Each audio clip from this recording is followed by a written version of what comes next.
Hi, welcome in as we talk about quarterbacks to avoid for 2023 in redraft. We're not talking dynasty, we're talking redraft, 1 year. And the first quarterback we're going to talk about is Dak Prescott. And I get it, I'm an Eagles fan. Everybody thinks I'm going to go against him on purpose, but hear me out.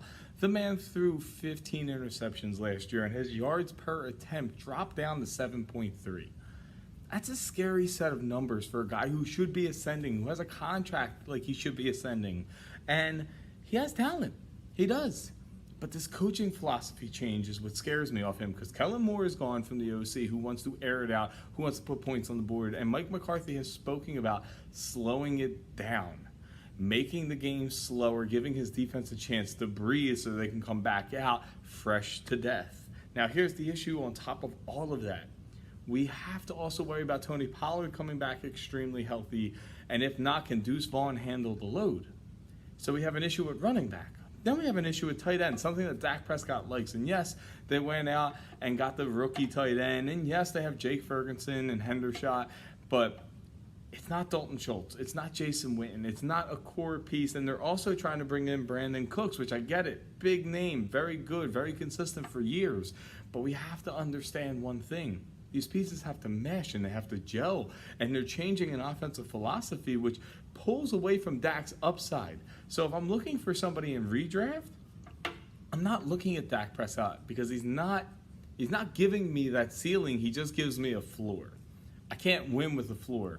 It's go big or go home, because you're trying to win. You're not trying to come in third place.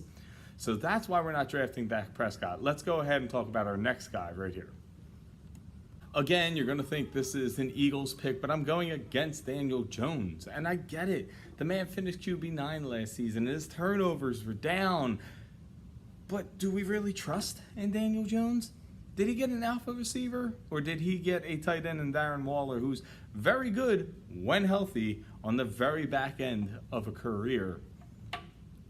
It's a risky play. Paris Campbell comes over. We know how certain wide receivers do when they move over. If they're not superstar studs like Tyreek Hill, Stephon Diggs, it's usually a rough first season. Saquon Barkley's still in and out on this team. He hasn't signed his deal yet.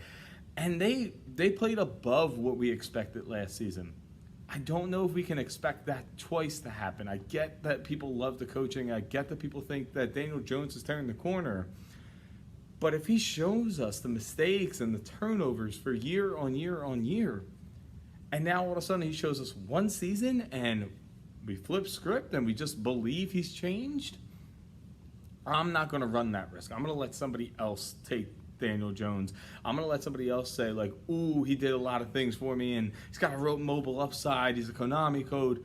You go for him, because I do think the Giants are going to have a better defense. I do think Daniel Jones plays back towards his turnover-prone side, and I'm going to avoid him in 2023. But let's go into our next quarterback, the one that's on the thumbnail himself, Mr. Kyler Murray. The Kyler Murray setup is very simple. Very bad defense, so you're going to want to try to hide that with running, which means it's going to slow the game down. They're not going to be fast anymore. They're going to slow it down with James Conner. They're going to try to keep that defense off the field so that they can hide their deficiencies. Then you have a DeAndre Hopkins, who I still believe will get traded. And Kyler Murray coming off an injury, who, if the Arizona Cardinals are smart, because they have two probably early first-round picks, rest that guy.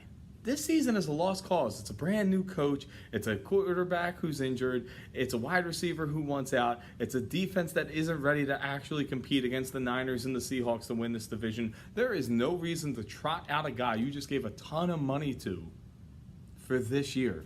This is a wasted year. Blow it. Forget it. Tank for it. Trust the process. It's going to be a slower offense anyway. Let that team gel elsewhere. Have the two early first-round picks. Maybe get a Marvin Harrison Jr. and somebody else to go around Kyler Murray. And instead of rebuilding, which takes years, retool, which takes 1 or 2.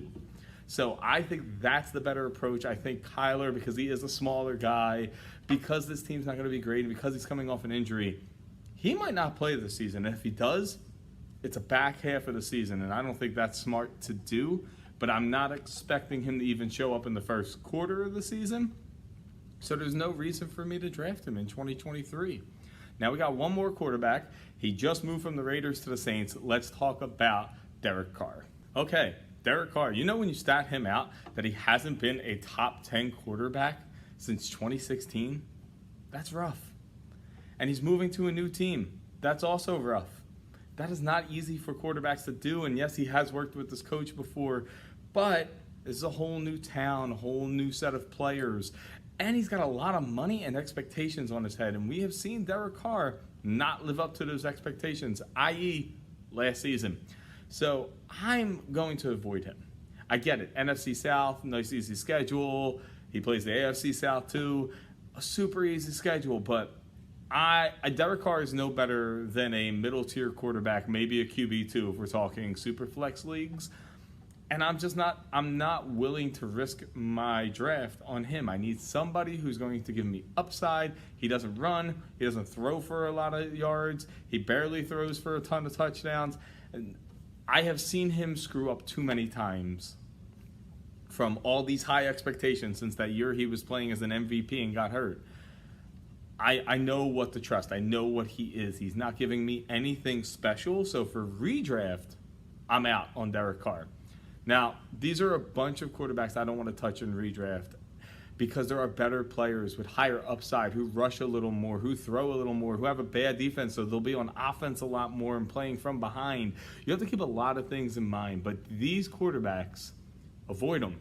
Don't go near them. Stay away from them. You'll be better off in 2023.